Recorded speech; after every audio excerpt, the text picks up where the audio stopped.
This is why you can never trust anyone, not even the man that your mother marries. Thank you, Jake, for sending me your story, and I'm sorry for everything that you've been through. When Jake was 6.5, his father died, and his mother ended up getting remarried to this guy who was a drug dealer and ended up becoming one of the biggest drug dealers in the surrounding cities. So he moves in with Jake and his mom, and he started off by selling weed from their house. And Jake has lived in this house his whole life. He's only 6, and this random man comes in and starts changing up his whole life. Jake's father started doing way better in the drug community, and he started to think to himself, you know what? I could be doing so much better. So he hired a bunch of people to make crack, cocaine, heroin, and PCP for him, and started selling those as well, and his power just kept building. He was making so much money that he was buying himself new cars, and he would end up crashing them within a month of having them. In the 4.5 years that Jake lived with him, he seriously went through about 30 or 40 cars. He would get Jake video games and really whatever he wanted just to buy his love, while he was also getting his mother high and selling drugs in the living room at the same time. There is so much more to this story. Part 2 is coming right now. Part 2 of Jake's drug dealer stepdad. You guys have no idea what is in store for you. Jake's stepdad is now this huge drug dealer. He's selling heroin, crack, cocaine. He's trying to buy everybody's love, and he's getting Jake's mom high at the same time. Jake's stepdad wanted to make even stronger drugs, so he needed somebody to test it on, so he chose Jake himself. And Jake at the time was only 7 years old, so his stepfather was drugging him and almost killing him multiple times. No, seriously, there was this time that he went to the hospital and his heart stopped for 14 seconds. You would think that'd be a wake-up call, but no, he still went home and gave him more drugs. Then one day the cops come to Jake's house and they catch his stepdad in the barn with a shotgun, and normally this would be okay, but he was on probation. And if you're on probation, you can't have a gun. When the cops were looking around the barn, they found a hidden room, and in there was a safe full of drugs and cash. So he goes to jail to get prosecuted, and at this point, Jake is going to go live with his aunt and uncle that live in a different state. A few months later, Jake gets the news that his mother died, so he flies back home to help his grandparents cope. Sorry guys, part 3 is coming right now. Part 3 of Jake's drug dealer stepdad story. So Jake's stepdad finally goes to jail, he gets prosecuted, and then Jake goes to live with his aunt and uncle in a different state. And a few months later, he finds out that his mother has died, so he flies back home to help his grandparents cope. And I don't know what Jake was thinking at this time, but honestly, I probably would have assumed that she died from like a drug overdose or something. But it turns out that she had been shot in the head. So after long hours of this investigation and talking to cops, they find out that she was holding the gun in her left hand, but she shot herself in the right side of her head. Now that doesn't make any sense, because if you were left-handed, you would have shot yourself on the left side of your head. And the other thing was that she was not left-handed, she was right-handed. So this led to them opening a bigger investigation and trying to find a suspect, in which they found out that somebody had been holding her hand while she was holding the gun and forced her to shoot herself. So she had been murdered. So when the cops found this guy, they had to drag him out of a crack house and bring him down for questioning. Turns out Jake's stepdad hired this guy to kill Jake's mother, his wife, so that his secrets wouldn't get out. Part 4, last part, is coming right now. Part 4 of Jake's drug dealer murderer stepfather. So Jake's mom had died. They found out that she was actually forced to kill herself, so she was murdered. And then they find out that Jake's stepdad hired this guy to kill Jake's mother, who he was married to, all because he was afraid that she was going to spill his secrets. So Jake is going through all of this. Both of his parents are gone. He's finding out all this new information, and he's just a little kid. So his whole family's in mourning. Jake is really depressed. He's not moving out of his bed for 3 days at a time. He's not sleeping or eating. And finally, the court case comes around, and Jake gets to testify against his stepfather. And he was found guilty for planned murder, possession of weapons and drugs while on probation, and testing out his drugs on 7-year-old Jake, and a bunch of other things. And he got sentenced to 112 years without a chance of probation. While I'm so glad that that guy gets to rot in jail for the rest of his life, that still does not bring Jake's mother back. This just goes to show, guys, be careful who you get involved with, and you can never really know too much about somebody. Thank you again, Jake, for sending me your story.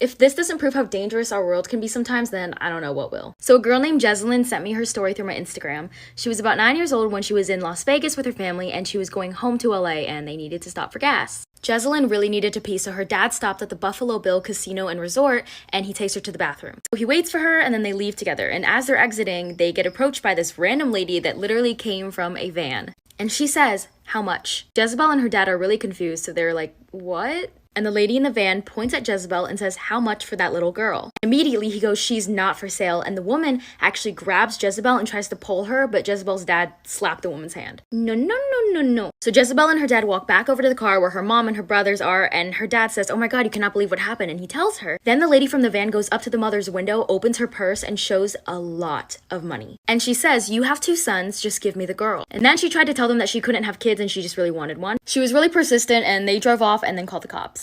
Story time. So a girl named Taylor sent me this story, and her dad has had a very long history of being in jail. To be more specific, 45 times. Anyways, Taylor was in 3rd grade at the time when her grandmother was driving her to her little old school in Kentucky. She also was in a wheelchair because she broke her foot and she didn't want to use crutches. Anyways, everybody was in the cafeteria eating their lunch, gobble, gobble, gobble, when the school went into an emergency lockdown. And everybody knows that the lunchroom is the worst place to hide during a lockdown, so everybody went back to their classes, locked the doors, and started hiding. So when they get back to the classroom, Taylor pulls out her phone, and in 3rd grade, I had a flip phone for emergencies too, and she texts her dad and says, "Dad, are you alright? I'm so scared. What is going on?" And then the teacher gets an email saying the reason for the lockdown was that somebody escaped from the courthouse, and Taylor's dad had court that day. And if you haven't put 2 and 2 together, Taylor's dad escaped the courthouse. 5 minutes after the lockdown ends, Taylor's grandmother comes and picks her up, and Taylor's like, "Where's Dad?" And her grandmother nonchalantly said, "In the woods hiding. We have to go pick him up." So they drove to his location in the woods, they picked him up, put him in the trunk of their car, and drove home.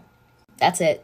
Okay, story time. This is really creepy and really unsettling. So this girl and her brother, let's call her Amanda, rode the same bike path every day, 3 times a day. One day, they decide to take a different path, and they pass this old camper with this creepy old man sitting outside of it. So he starts yelling at them, and he goes, "Hey, where are you from? How old are you? Come here." Of course, they ignored him and kept pedaling, and I don't think he liked that because he got up and started chasing after them. Of course, he was an old man who was running, and they had bikes, but it's still weird. Later on, Amanda and her brother made friends with this girl who was a little bit younger than them, and they would hang out together. They were all hanging out when Amanda and her brother went inside, and Emma said that she was going to go for a walk. An hour later, it was dark and nobody had seen Emma, and that's when everybody started realizing that nobody knew where Emma was. Amanda and her brother tell her parents about the creepy old man that they saw the other day, and they take them to the camper. So they knock on the camper, he answers the door, and they ask if he's with anybody. He's like, "No, I'm alone." Then they hear a really faint noise that kind of sounds like a girl, and he slams the door in their faces. So Amanda and Emma's parents call the police get there, they bust through the door, and guess who they find? Emma. Anyways, he was arrested for kidnapping. Yeah. The strangest unsolved mysteries from each state. Today we have Idaho. Idaho or Idaho? In 1982, a man wandered into the Sacred Heart Catholic Church in Boise, Idaho, where it appeared as if he was standing in line for confessional. Which is where you tell a person in a box all your little dirty secrets. He never made it to the booth. In fact, when it was his turn to go, he was dead on the floor. It was later determined that he had swallowed a cyanide capsule, although nobody knows whether it was intentional or forced. In his pockets, they found a lot of cash with a note that said the money was for his funeral. The note was signed WML Toomey, which is a company that manufactures and sells priest clothing. It gets even weirder. 1 year before his death, 2 priests in Arizona were found murdered with a wrongfully convicted suspect held at fault. The man who died in the church was wearing a belt buckle that was traced back to Arizona, and a lot of people think that he was the one who murdered those 2 priests. So do you think his death was a suicide or a retaliation murder? Do you think he was at confession to confess all of his crimes or commit another one? What's the deal with the money in his pocket saying that it's for his funeral? I wonder if they actually used it for his funeral or just pocketed the cash. The strangest unsolved mysteries from each state. Today we have Alaska. This is One-Eyed Jack, and he's not your typical unsolved mystery because we know exactly what happened to him, where his body is, but we just don't know who he is. Jack was hitchhiking in Boise, Idaho when he wanted to go to Pendleton, Oregon. A driver picked him up and said that he was going to Alaska, and even though Jack didn't want to go to Alaska, he got in the car with him anyways. The reason we know exactly what happened to Jack and what makes this case so strange is that the driver is literally the person that killed him and then went to the police to tell them. The driver said that as they entered Alaska, Jack was being so annoying that he literally killed him and dumped his body on the side of the road. A whole year later, he led the police to Jack's body and then he went to jail. The driver said that before he got in the car, Jack showed him his Oregon driver's license, and he said that his name was John or Jack, but he went with Jack and it just stuck. A lodging accident had happened with his left eye, which is how he only had one eye. He was about 5'11" with long, curly, black hair. What was weird was that the police could not find an ID on Jack's body, even though the driver said that he showed him his license before. I wonder where it went. The driver died in prison in 2003 and nobody knows who Jack is. When my parents decided to get a divorce, I chose to stay with my dad. He was more financially stable, and he also promised to take care of me in the future and help me go through college as long as I graduated. When my grandmother from my mother's side passed away, I received a $30,000 inheritance, and recently my grandfather from my father's side passed away and left me with $50,000 as well. I was also working part-time jobs, and with all of that, I was able to save enough to comfortably put me through my 4 years of school. One day, my mom surprised my stepsister and bought her a brand new car. I was kind of shocked because it was way out of their budget because I knew they were struggling financially. When I looked at my bank account, I saw that a majority of my money was missing. I have my mom on all of my accounts because she wanted to monitor to make sure I don't spend too much money. I never would have thought she would have taken this and paid for my stepsister's car. Her reasoning was that my stepsister had a brighter future and had a bigger possibility of going to an Ivy League school and providing for us in the future. While I, a student who gets mostly B's and C's, would just take over the family business, so I didn't really need it and I could always work in the future.